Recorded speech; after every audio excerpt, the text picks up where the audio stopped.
धूप के साए में छपी वो यादें भी अजीब थे, जो कभी हंस कर मिलती थे अब आँखों में न मिलाती हैं।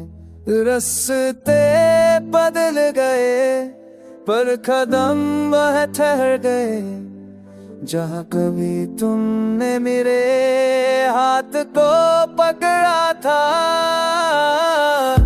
चांदनी में तुझे मिले तो आज भी साफ नजर आती है, खामोश ख्वाबों में तेरी हंसी की गूंज सुनाई देती है। मैंने दिल के झरनों में तुम्हें तलाश किया, मगर हर आंसू ने बस दर्द ही बचाया है।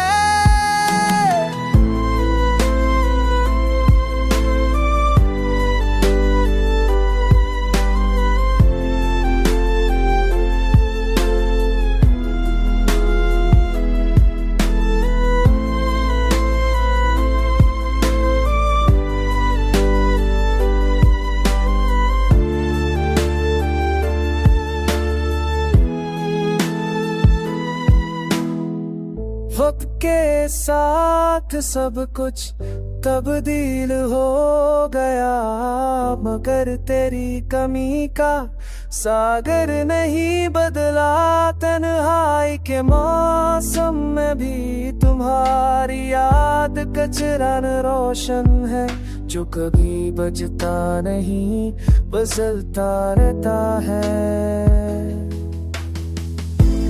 काश तुम वापस आ जाओ थोड़ी देर के लिए ही सही, ताकि ये दिल फिर से सुकून पा सके और ये मोहब्बत फिर से जिंदगी